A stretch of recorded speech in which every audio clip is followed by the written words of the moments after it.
Ce qu'il y a d'intéressant à propos de la grâce, c'est que la Bible, dans Jacques 4,6, dans la Bible amplifiée, parle de surmonter les mauvaises tendances. Il dit « Dieu nous donnera grâce sur grâce pour surmonter cette mauvaise tendance et toutes les autres entièrement. » La mauvaise tendance dont il parle, c'est de ne pas donner la priorité à Dieu et d'être un ami du monde, d'être fidèle au monde, mais infidèle à Dieu, de ne pas passer du temps avec Dieu, de ne pas lui donner assez d'importance dans notre vie. Il dit que Dieu est un Dieu jaloux. Et si vous êtes un ami du monde, cela fait de vous un ennemi de Dieu. Vous devez décider où vous voulez être. Il dit, mais Dieu nous donnera grâce sur grâce, pour surmonter cette mauvaise tendance et toutes les autres entièrement. Bon, mettons que j'ai un problème et que j'ai évidemment besoin de l'aide de Dieu. Je dois alors me brancher.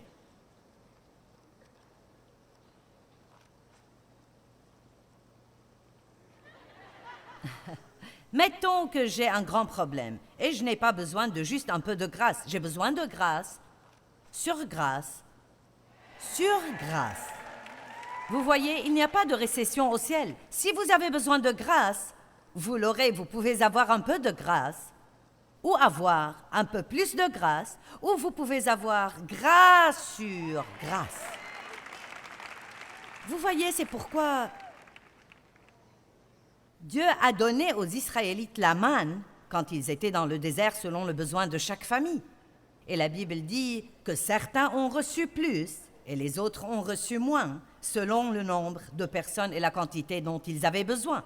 Donc, il se peut que vous ayez un problème plus grand que celui de toutes les personnes que vous connaissez, mais cela ne fait vraiment pas de différence, car Dieu est le grand égalisateur. S'ils n'ont pas un grand problème, alors ils auront un peu de grâce. Si vous avez un grand problème, vous aurez tout un tas de grâce. Et ce que vous ferez ne sera donc pas plus difficile pour vous que ce qu'ils feront, bien que votre problème soit plus grand que le leur, car vous recevrez plus de grâce qu'eux. Devinez ce que cela signifie. Arrêtez de vous apitoyer sur vous-même. Oh, je me suis devancé, c'est pour plus tard dans le message. Êtes-vous débranché? Maintenant. Il y a des gens qui se branchent sur la puissance de Dieu. Ils l'apprennent. C'est comme, oui, par la grâce, par la foi. Si je veux rester, si je veux que ma vie reluise, si je veux que la puissance rayonne dans ma vie, je dois rester branché. Vous avez donc le processus qui fonctionne dans votre vie et pourtant, quelque chose arrive. Vous faites sauter un fusible. Je pourrais vous apprendre beaucoup de choses sur comment faire sauter des fusibles dans votre vie, mais je vais focaliser sur 3. J'en ai déjà mentionné une. La rancune, la colère irrésolue, un esprit sans amour. Ces choses vous feront sauter un fusible spirituel. En d'autres termes, vous pouvez faire les choses en croyant que vous les faites comme il faut. Mais s'il y a des foutaises dans votre vie, ça va vous entraver spirituellement et ça va arrêter votre exaucement. N'oubliez pas, vous avez prié. Dieu dit que vous l'aurez. Il y a une promesse. Vous l'aurez. Que tout le monde dise « je l'aurai ». Mais il ne nous dit pas quand nous l'aurons. C'est donc pour nous une affaire de temps. Qui sont dans cette affaire de temps en ce moment? Vous êtes quelque part dans cette affaire de temps. Nous sommes tous dans cette affaire de temps pour quelque chose, tous sans exception. Si ce n'est pas une chose, c'est une autre. Et pas seulement ça, devinez quoi? Vous y serez tant que vous vivrez. Car quand vous aurez ce que vous attendez maintenant, il y aura quelque chose d'autre que vous voudrez avoir. Vous allez prier pour ça. Dieu va vous le promettre et il va falloir attendre. Et c'est dans ces moments d'attente qu'il faut veiller à ne pas faire sauter des fusibles. Maintenant, une des choses qui nous font sauter des fusibles et à court-circuiter et à renoncer à la puissance de Dieu dans notre vie, c'est les plaintes.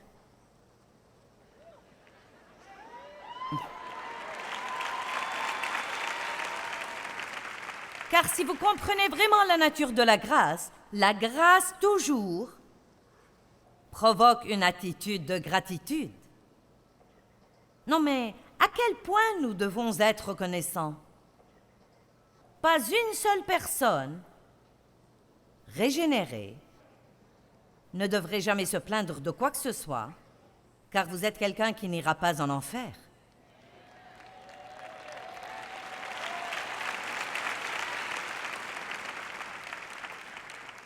Non, mais Dieu fait tellement pour nous que c'est absolument époustouflant et extraordinaire.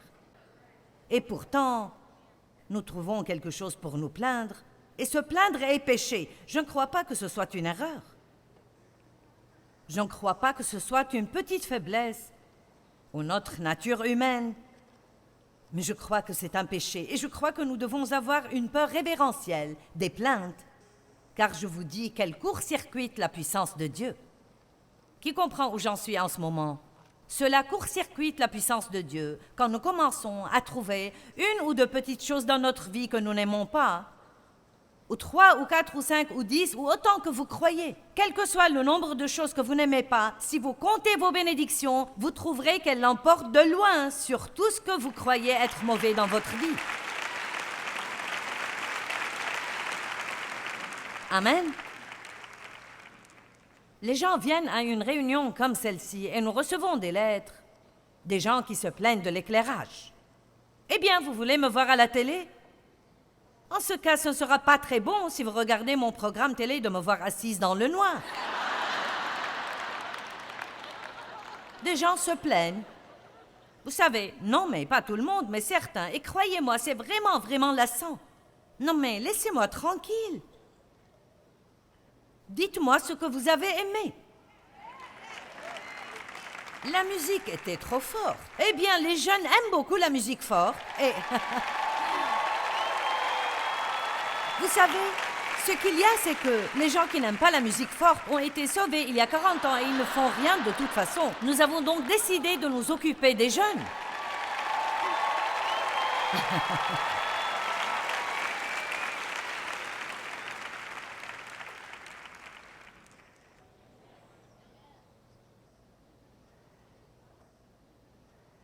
Mince alors, je n'aime pas du tout cette musique folle. J'aimerais que vous vous limitiez au bon vieux cantique. Eh bien, vous savez, il y a une nouvelle génération. Et il faut les amener à l'église. Et nous ne pouvons pas les obliger à être comme nous. Nous devons aller les chercher. Et ils aiment des choses que nous n'aimons pas. Amen. Croyez-moi, la machine à fumer me tape sur les nerfs. Je n'ai jamais pu digérer la machine à fumer. Mais on me dit que nous en avons besoin pour l'atmosphère. Je leur dis, elle ne crée pas une atmosphère, elle m'empêche de voir. Mais les jeunes aiment ça. Je ne sais pas pourquoi, mais nous l'avons cherché pour vous. Ce n'est pas pour moi, c'est pour vous. Et vous savez, si nous arrivons à nous oublier pendant un petit moment et que nous commençons à penser aux besoins des autres, nous saurons qu'il faudra faire donc quelques trucs et nous causer un petit malaise pour que les autres soient à l'aise. Ouh, j'ai pensé à lancer ça. Mais ce n'est pas tout le monde. C'est les gens qui ont fait sauter un fusible. Ils ont absolument fait sauter un fusible. Ne vous plaignez pas. Ne recevez pas la grâce de Dieu pour vous plaindre. J'ai reçu la grâce de Dieu pour être dans ce ministère. Maintenant, combien ce serait stupide si je m'en plaignais? Et j'ai fait ça des fois et Dieu a dû me corriger. Je me suis surprise à me plaindre, car où que j'aille, les gens me reconnaissent.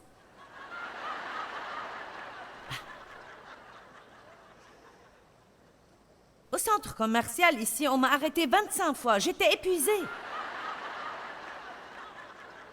Et je m'en plaignais une fois. Et Dieu a dit, si tu veux que personne ne te reconnaisse, je le ferai. Oh, je suis désolée, Dieu, je suis désolée. J'ai reçu la grâce pour faire quelque chose, puis je me suis surprise à me plaindre. J'ai supplié Dieu de me laisser prêcher l'Évangile dans le monde entier, puis je me suis surprise à me plaindre car j'étais dans les hôtels tout le temps. Oh oui, bien des fois, la chose même que nous demandons à Dieu, c'est la chose dont nous finissons par nous plaindre. Les gens croient qu'ils sont au paradis quand ils trouvent un emploi au ministère de Joyce Meyer. Non, mais cela vient avec la chair de poule et tout le reste. Puis ils découvrent qu'ils ne vont probablement jamais me voir. car je me déplace tout le temps. Puis ils découvrent qu'ils doivent travailler comme tous les autres et que nous avons un standard élevé et que nous exigeons l'excellence.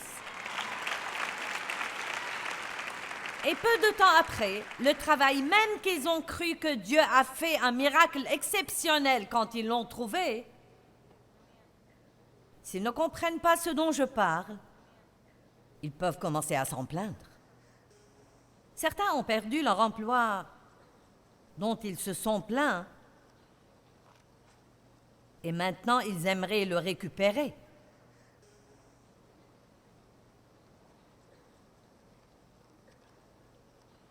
Cet homme que tu as épousé, ma chère, et dont tu te plains tout le temps, il y a une femme solitaire ici qui t'en débarrasserait. Allez, je crois que nous nous amusons trop pour une église. Ouh, Jésus!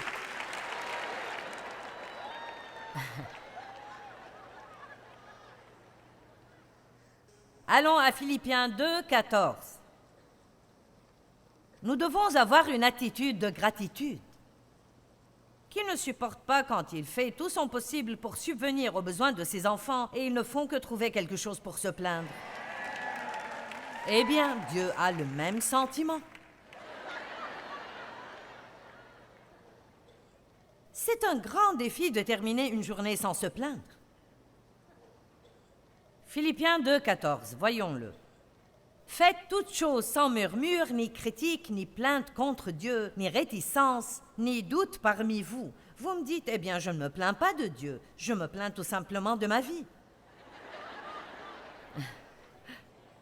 N'est-ce pas vous qui avez dit, Dieu, je crois que c'est toi qui commandes.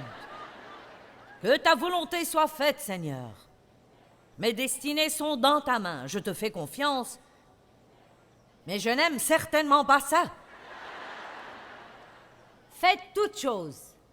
Faites votre vaisselle sans murmure. Allez à l'épicerie sans murmure. Nettoyez votre maison sans murmure. Faites la vidange sans murmure. Tondez votre pelouse sans murmure. Conduisez dans le trafic sans murmure. Payez vos factures sans murmure. Ouh, Jésus! Sortez du parking ce soir sans murmure.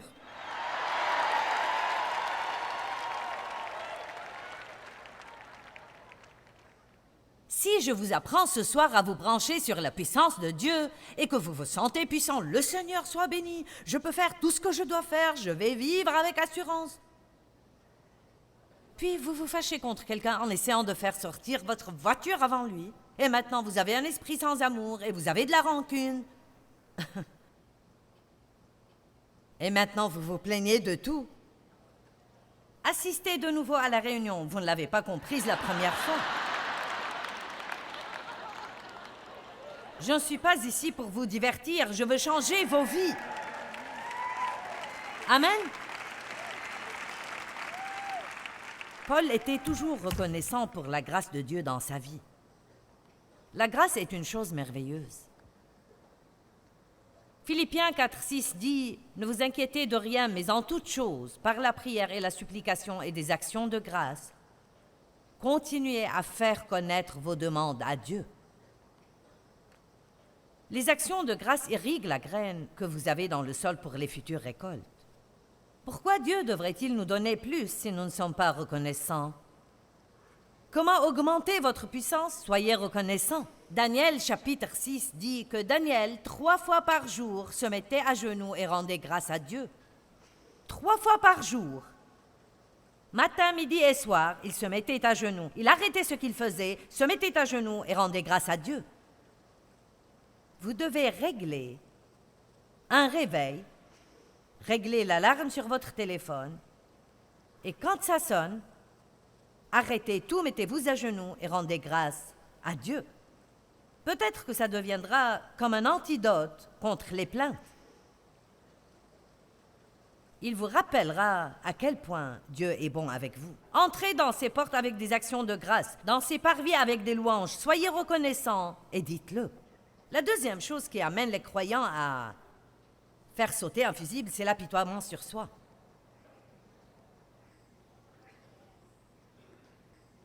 Certains reçoivent la grâce de Dieu pour les aider Mais ils continuent à s'apitoyer sur eux-mêmes. Pauvre de moi, j'ai perdu tant d'années à m'apitoyer sur moi-même. Et Dieu a finalement dit, tu peux être soit pitoyable, soit puissante, mais tu ne peux pas être les deux à la fois. Donc, si vous voulez que la puissance de Dieu opère dans votre vie, avant de partir d'ici, faites un accord avec Dieu comme quoi vous allez abandonner tout apitoiement sur soi. Joyce, tu ne sais pas ce qui s'est passé dans ma vie. Je ne sais pas ce qui s'est passé dans la mienne et ce qui se passe en ce moment. Croyez-vous que chaque fois que je vous souris, que tout va très bien dans ma vie? Croyez-vous que le diable ne nous harcèle pas et ne nous exaspère pas? Bien sûr que oui. Je dois mettre en pratique dans ma vie la même chose que je vous dis de mettre en pratique dans la vôtre. Je dois rester reconnaissante. Je fais confiance à Dieu et je ne peux pas être pitoyable et puissante. Vous n'avez pas... Votre vie n'est pas pire que celle de tous les autres. Il y a quelqu'un ici qui a un problème plus grave que le vôtre, quelqu'un qui a souffert plus que vous, quelqu'un qui a été maltraité plus que vous. Oh oui! Tout le monde a des choses qui lui arrivent. Ayez la puissance de Dieu pour vous aider à surmonter votre situation, mais ne soyez pas pitoyable, car c'est de l'idolâtrie. Vous dites, je n'adore pas une idole. Quand vous êtes rempli d'apitoiement sur vous-même, tout devient axé sur votre moi, et moi alors, et moi alors. Vous ne voyez aucune des bénédictions de Dieu, mais tout ce qui ne va pas dans votre vie. Vous devez faire très attention à ce genre de truc, car Satan essaye de nous entraîner là-dedans. Je me suis apitoyée sur moi-même pendant des années parce que mon père avait abusé sexuellement de moi. Vous regardez ce soir une femme qui, dans son enfance, entre l'âge de 13 à 18 ans, a été violée au moins 200 fois par son père. Ne me dites pas que c'est insurmontable. Si quelqu'un est en Christ, il est une nouvelle créature. Les vieilles choses sont passées et toutes choses sont devenues nouvelles. J'ai dû échanger mon apitoiement et Dieu a dit, je te donnerai la puissance.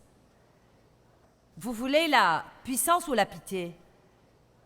Renouvelez votre pensée. Faites sortir vos pensées de la gouttière.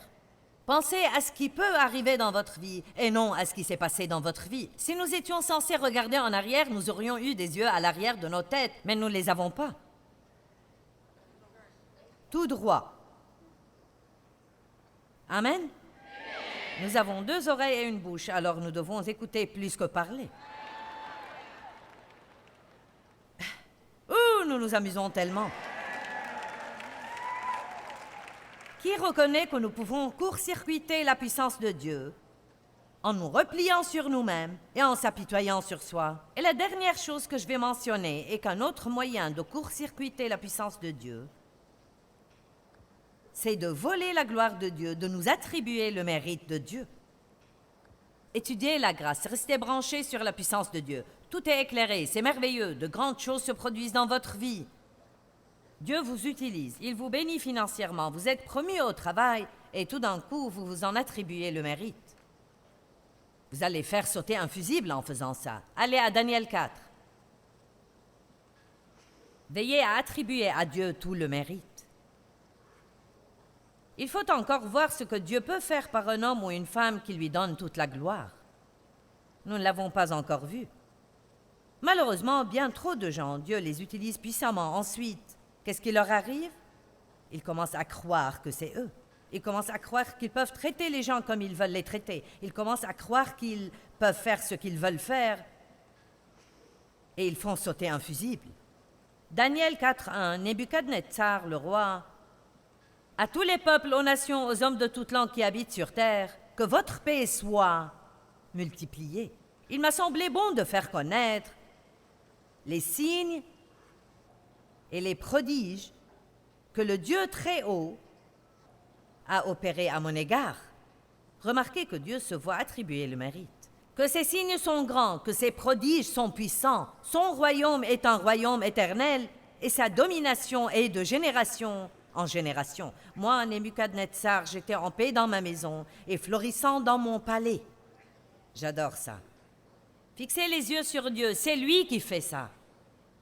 Les bonnes choses que vous voyez se produire dans ma vie, c'est de Dieu. Ce sont ses miracles, ce sont ses signes, ce sont ses prodiges. Fixez les yeux sur Dieu. Et tant qu'il était comme ça, il était en paix et il continuait à prospérer. Je ne sais pas ce qui est arrivé, mais 30 versets après,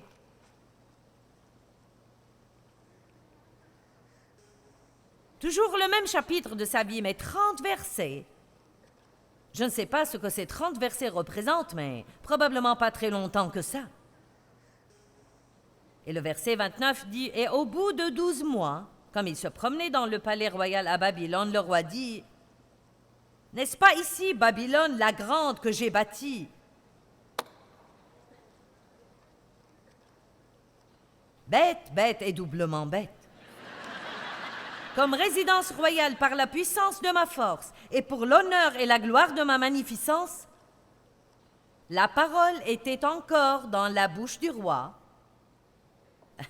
qu'une voix descendit du ciel dit, « Roi Nebuchadnezzar, il t'est dit, le royaume s'en est allé d'avec toi. » Il a fait sauter un fusible. Il a tout perdu. Dans Acte 3, les 13 premiers versets, nous voyons que Pierre et Jean étaient assis hors d'une porte. Un homme boiteux est venu demander l'aumône. Pierre a dit, « Je n'ai ni argent ni or, mais ce que j'ai, je te le donne. Au nom de Jésus-Christ le Nazaréen, lève-toi et marche. » Et à l'instant où l'homme a été guéri, les gens ont commencé à les glorifier et à leur attribuer le mérite. Et je veux vous lire ce que ils ont répondu. C'est dans Acte 3, 12. Et Pierre, voyant cela, répondit au peuple, « Hommes israélites, pourquoi vous étonnez-vous de cela? Pourquoi avez-vous les regards fixés sur nous, comme si c'était par notre propre puissance ou par notre piété active que nous eussions fait marcher cet homme? Le Dieu d'Abraham, d'Isaac et de Jacob, le Dieu de nos pères, a glorifié son serviteur Jésus en lui faisant cet honneur que vous avez en effet livré et renié et rejeté et refusé. C'est lui qui a fait ça, pas moi. » Rappelons-nous que nous ne pouvons pas voler la gloire de Dieu. Or, la Bible dit dans 1 Corinthiens que Dieu choisit exprès les choses faibles et les choses folles de ce monde, les choses que le monde jette et qui sont sans importance et sans valeur, et qu'il les utilise dans sa boîte à outils pour travailler par elle sur terre. Il choisit des gens comme moi et des gens comme vous. Dieu choisit beaucoup de gens qui n'ont aucune idée de ce qu'ils font. Il choisit des personnes qui n'ont pas assez d'instruction, qui n'ont pas d'argent et personne pour les aider. Et il dit « Allez et je serai avec vous ». La partie « Allez » vient en premier. Allez et je serai avec vous. Il a dit à Abraham, laisse tout le confort et va dans un lieu que je te montrerai. Abraham a dit, montre-moi et j'irai. Et Dieu a dit, va et je te montrerai. J'adore ce que la Bible dit sur Abraham. Il est allé, bien qu'il ne soit pas tracassé pour le lieu où il était censé aller. Il a fait ce pas de foi et il a dit, je fais confiance à Dieu. Dieu choisit les choses faibles et les choses folles du monde pour confondre les sages et la raison pour laquelle il fait ça est afin que nul mortel n'ait l'idée de s'attribuer le mérite de Dieu. Et puis encore, nous oublions d'où nous sommes venus et nous oublions les grandes et les puissantes choses que Dieu a faites dans notre vie, comme Dave disait aujourd'hui sur l'Amérique. L'Amérique a oublié d'où elle est venue, les choses grandes et puissantes que Dieu a faites, les miracles que Dieu a faits, pour que rapidement, dans un court laps de temps, il fasse de cette nation la plus grande nation sur la face de la terre.